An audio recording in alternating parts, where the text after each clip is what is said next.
Auspicia este programa. Ministerio de Salud, Presidencia de la Nación.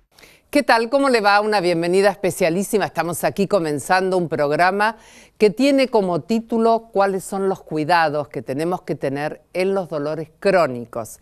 Me parece que vamos a aprender mucho, como en todos los programas, y también, por supuesto, a conocer cuál es el diagnóstico y cuál es el trabajo de prevención que podemos hacer. Muchísimas gracias por todo lo que nos escriben, nos mandan mails, nos llaman por teléfono. Nos encanta recibir esa respuesta de todos ustedes, así que agradecidos. Vamos a comenzar con la cocina. Aquí estamos. Hola, Jerónimo Favaloro, ¿cómo va? Nuestro chef en comida saludable. Nunca te presento con tu título, en realidad. Jerónimo, ¿cómo estás? ¿Bien? Sí. ¿Todo bien? ¿Qué vamos a tener hoy? Vamos a tener brótola. ¿Sí? Mechada, o sea, envuelta con un morrón asado adentro. Ajá.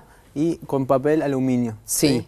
Adentro va a tener aceite de oliva, ajo. ¿bien? Sí. Y va a tener una brochette de vegetales asados. Ah, qué rica la Sí. brochette de vegetales para acompañar, fantástico. Bueno, y la licenciada Gabriela Firpo, ella es nuestra especialista en nutrición.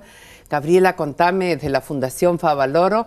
Qué bueno siempre incorporar el pescado, Sí, ¿no? es En la buenísimo. dieta.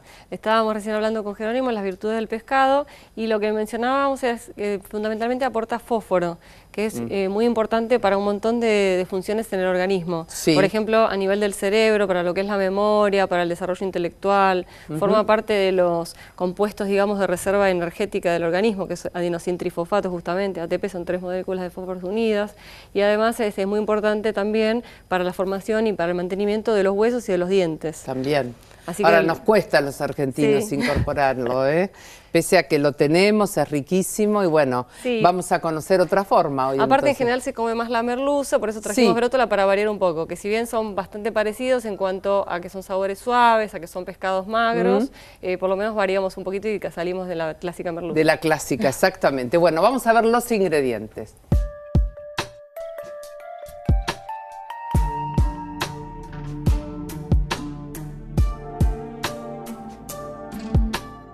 Comenzamos a abordar el tema con profesionales que nos acompañan, como es habitual, el doctor Marcelo Cetkovich. Marcelo, bienvenido al programa.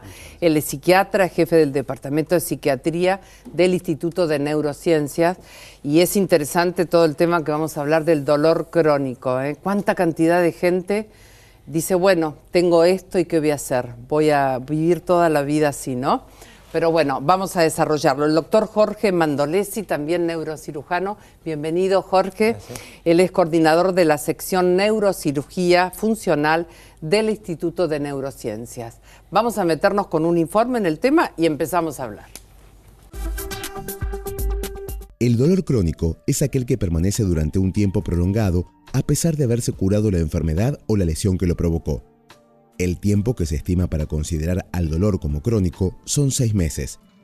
Las personas que lo padecen no son solamente portadoras de un síntoma, sino de una enfermedad en sí, que las afecta en todas sus condiciones y funciones.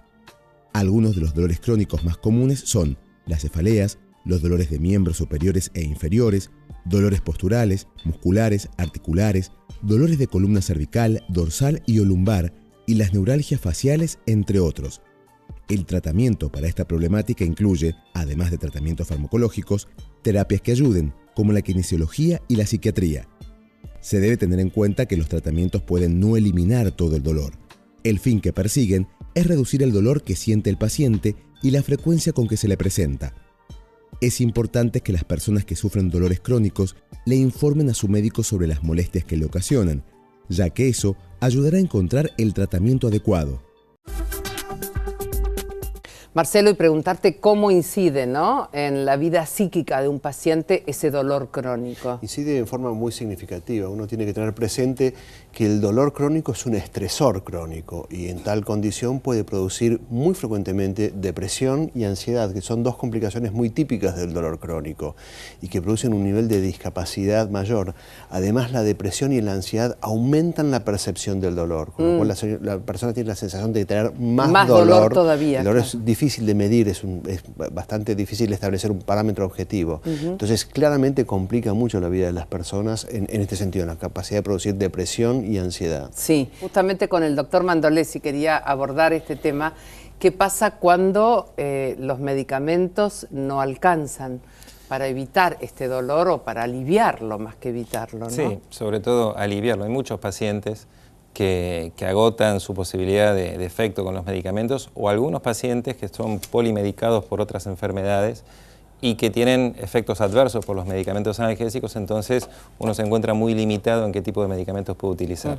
En esos casos hay opciones, hay posibilidades de aliviar, en algunas oportunidades calmar bastante el dolor, con procedimientos mínimamente invasivos, ya sean bloqueos dirigidos a la zona que origina el dolor, o en algunos casos en donde los bloqueos no solo a veces alivian el dolor, sino a veces nos orientan para saber de dónde se origina el dolor. Claro. Cuando uno le coloca un anestésico en un lugar y le alivia el dolor, bueno, uno ya sabe que ese es el lugar que origina el principal dolor del paciente, y a veces uno encara otros tratamientos un poco más importantes con algunos sistemas que automáticamente le administran al paciente una cantidad de medicamento analgésico, como se llaman, sistemas infusores de drogas, bueno, sistemas que aplican la droga, o a veces se puede eléctricamente bloquear la sensación dolorosa, que ese es otro recurso terapéutico con el cual también contamos. Qué enorme alivio saber que existe la ayuda y que existe la posibilidad de sentirse mejor, ¿no?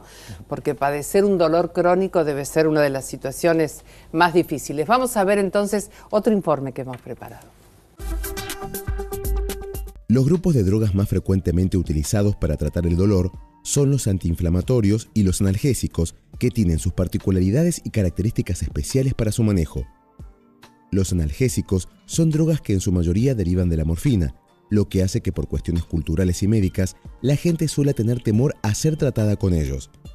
Como todo tratamiento médico, el uso de analgésicos exige un control adecuado y una dosificación individual para cada persona, pero no se debe confundir la dependencia que generan por aliviar el dolor con la adicción, que es un fenómeno muy poco frecuente si dichos medicamentos se utilizan de forma adecuada. Además de estos grupos de fármacos, en el tratamiento del dolor crónico también tienen utilidad otros grupos, como algunas drogas antiepilépticas u otras antidepresivas. Existen también drogas que presentan utilidad en casos particulares. En cualquiera de los casos, es muy importante que las personas no se automediquen y que sea siempre el médico especialista quien indique los medicamentos más adecuados para el tratamiento en cuestión, luego de una correcta evaluación. Bueno, creo que hay varios puntos importantísimos para hablar. Primero, el tema de la automedicación, ¿no? O el consejo de, yo tuve lo mismo que vos y me fue bárbaro con esto. Y allí lo que hablabas un poquito, Marcelo, ¿no? Con los analgésicos pasa algo muy parecido con lo que ocurre con los ansiolíticos, en los cuales alguien te da un analgésico que le resultó eficaz y lo empezás a usar y lo usás crónicamente. Y son medicamentos que algunos de ellos son delicados y requieren controles médicos permanentes. Claro. Entonces es importante tenerlo en cuenta. Por supuesto que sí. Ahora, se ha evolucionado muchísimo en el tratamiento, porque hasta hace unos años, no tantos, no había una medicina específica para el dolor tampoco, ¿no? Ha cambiado, sí, ha cambiado mucho en los últimos años, no solo lo farmacológico, sino también lo intervencionista. Claro. Lo intervencionista, claro, un poco por mayor precisión en los estudios de diagnóstico por imágenes, mayor tecnología médica, todo eso adelantó muchísimo los procedimientos. Y lo que debe ser un paciente tratando de describir una situación de dolor difusa. De eso vamos a hablar, pero ahora nos vamos a Entre Ríos, porque allí estuvimos con Paula Lemos.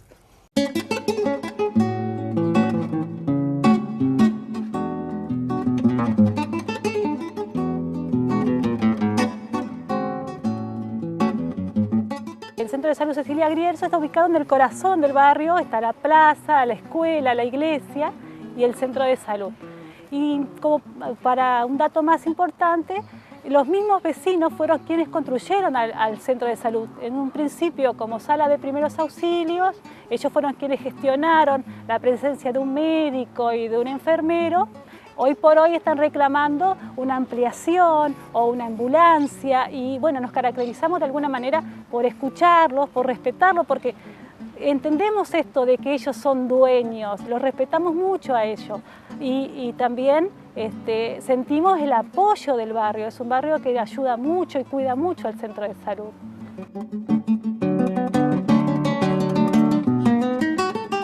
Bueno, la importancia no es solo la atención, sino también asesorar, brindar, enseñar,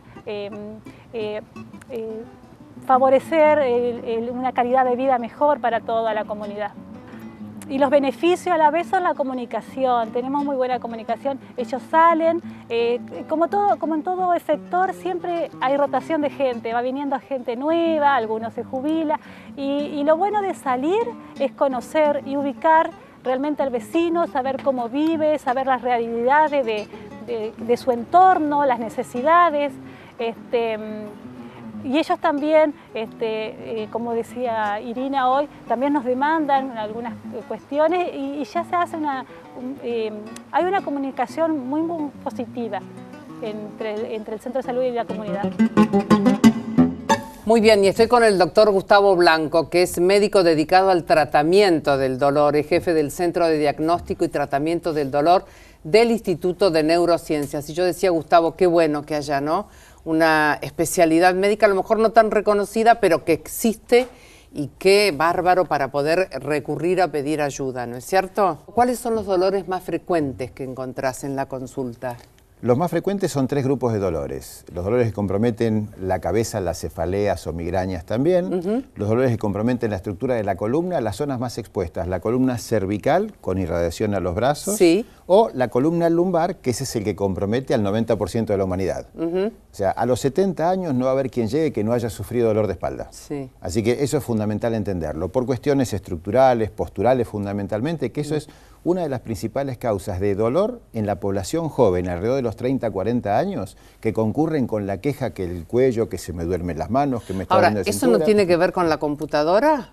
La computadora... Porque desde que apareció la computadora aparecieron muchos dolores nuevos también, aparecieron ¿no? muchos dolores y la facilidad del consumo de las computadoras llevó a que se confundieran los términos. Por ejemplo, uno ve hoy en día el consumo mayor de computadoras son las notebooks. Sí. Bueno, la notebook es una computadora que está ideada funcionalmente para trabajar acostado.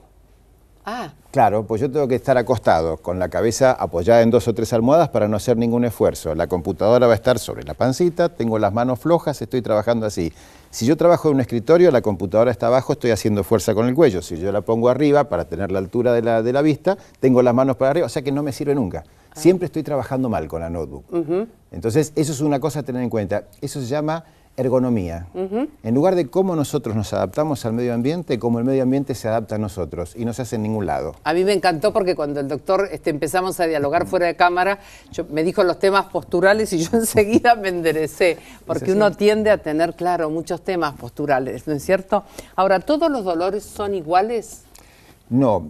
Para considerarlos así educativamente uno puede dividirlos. Hay dolores que se vinculan al aspecto esquelético o osteoartículo muscular. Me lastimé, tuve un desgarro, tuve un esguince, me torcí, me he dado un golpe. Esos son dolores que se llaman nociceptivos. Sigue una vía de estimulación normal y percibo un dolor cualquiera. El dolor de todos los días es ese. Sí. Hay otro tipo de dolores que se llaman dolores neuropáticos, producidos por una lesión del sistema nervioso. Desde las raíces más periféricas, más externas, hasta el daño en el cerebro pueden producir dolor. Lo particular que tiene esto, que no son compatibles los tratamientos de uno con otro. Lo que me sirve para uno generalmente no me sirve para el otro. Claro. Entonces eso es una cosa difícil y no siempre se pueden identificar claramente. Eso es muy importante también. Y no siempre entonces los dolores son un síntoma de alguna enfermedad. Bueno, la referencia hoy que hacías al principio de dolor crónico es muy importante porque un dolor agudo, me acabo de torcer el tobillo, se me va a pasar en unos días. Claro. Si el dolor persiste y yo sigo lesionando, si sigo dañando eso, la persistencia de ese dolor agudo va a llevar a que el sistema nervioso central lo tome como crónico y ya lo convierta en una enfermedad propiamente dicha. Ya no me importa si está dañado el tobillo. No, está dañado el sistema de percepción del dolor. Claro. Y ahí me va a costar mucho más tratarlo. Perfecto, clarísimo. Nos vamos a recorrer un poco el país, nos vamos a Entre Ríos, allí nos encontramos con el doctor Ruiz.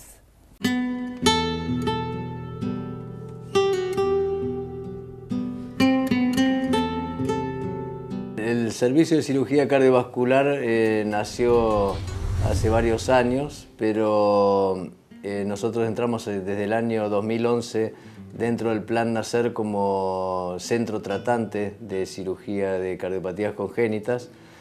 Somos uno de los 17 centros que existen en todo el país que pueden hacer cirugías de cardiopatías congénitas. Y un chiquito que nacía con una cardiopatía congénita en Entre Ríos era derivado siempre a Buenos Aires y bueno, se corría el riesgo de muerte del chico en el camino cuando es una cardiopatía congénita grave, se corría el riesgo de que se deteriore el estado de su cardiopatía en la lista de espera de Buenos Aires. Todos sabemos que en Buenos Aires hay grandes centros, pero a veces no dan abasto para atender todas las patologías. Entonces, este Plan Nacional de Lucha contra la Cardiopatía Congénita permite que se tenga una estadística fiable de todos los nacimientos con cardiopatías congénitas y que los distintos centros vayan solucionando los problemas dentro de su provincia para que las cosas que se pueden solucionar no tengan que viajar la familia con todos los problemas que esto trae de costo económico, de los riesgos, de los traslados, de la espera de la cirugía y todo esto. Así que todo esto ayuda a que se dé el tratamiento específico en el lugar, ¿no? Yo creo que es un orgullo para la provincia, un orgullo para el hospital y pensamos que es fundamental que se desarrolle la cirugía cardiovascular en los centros que están habilitados por un plan nacional, es decir, de lucha contra las cardiopatías congénitas.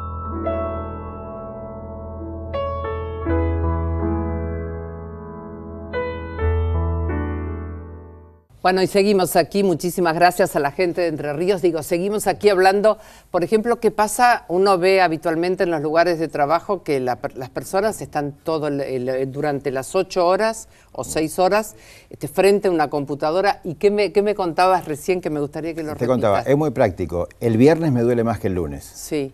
Porque si yo estoy frente a una computadora, tengo que tener en cuenta que tendría que tener una silla con apoyabrazos, el teclado debajo del escritorio para que actúe en forma de descanso. La pantalla tiene que estar adelante de uno a la altura de la vista. Pero si uno está atendiendo gente, la pantalla está al costado. Sí. El teclado suele estar sobre el escritorio, no tengo apoyabrazos y la altura del banco no es regulable. Sí. Entonces, yo mido 1,50 m, 1,90 m, no importa, el banco siempre es el mismo. Entonces voy a tener lesión en las manos, voy a estar moviendo la cabeza continuamente y si empezamos el cuello, vamos a estar articulando demasiado el cuello y si se nos ocurre tener más de 40 años y empezamos a tener algunos problemas visuales y usamos lentes bifocales, estamos haciendo así todo el día, moviendo la cabeza más de 1000 veces por día, entonces el viernes me duele más que el lunes. Claro. Bueno, es muy bueno y es muy gráfico, creo, cómo explicaste todo. Gustavo, muchas gracias por estar en el programa. A vos, un gusto. Muchas gracias. Vamos a un buen consejo del Ministerio de Salud. Para proteger a tus hijos de las enfermedades respiratorias, amamantalos hasta los 6 meses o más. Completa todas sus vacunas. Lavate y lavales frecuentemente las manos con agua y jabón. No fumes ni permitas que otros lo hagan en ambientes cerrados. Si en tu casa hay brasas, una estufa o una llama encendida, deja una ventilación permanente para evitar el monóxido de carbono. Y si tu bebé tiene fiebre o le cuesta respirar, llévalo enseguida al centro de salud u hospital público más cercano. Allí recibirá atención y medicamentos gratis. Cuidemos a los más chicos. Vivamos un invierno más saludable.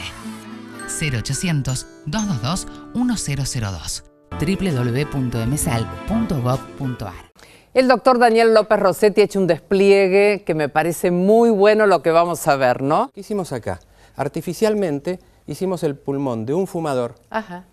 ¿Qué vamos a hacer? Le vamos a poner a este fumador un cigarrillo, una máquina de fumar, como dice ahí. Esto es un motor que va a aspirar aire de acá y va a obligar que el aire ingrese por acá y burbujee acá. Perfecto. ¿Esto qué simula ser? Bueno, el pulmón de un fumador. Cuando esto empiece a fumar, vamos a ver nada más que en minutos cómo se llena de humo esto y cómo se ensucia el agua.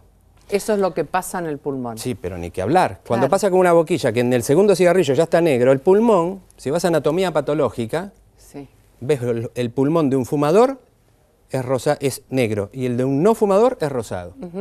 Y pasa lo mismo también con alguien que vive en la ciudad. ¿Por qué? Por el smog y todo eso. Ahora, el que fuma larga el humo. Sí.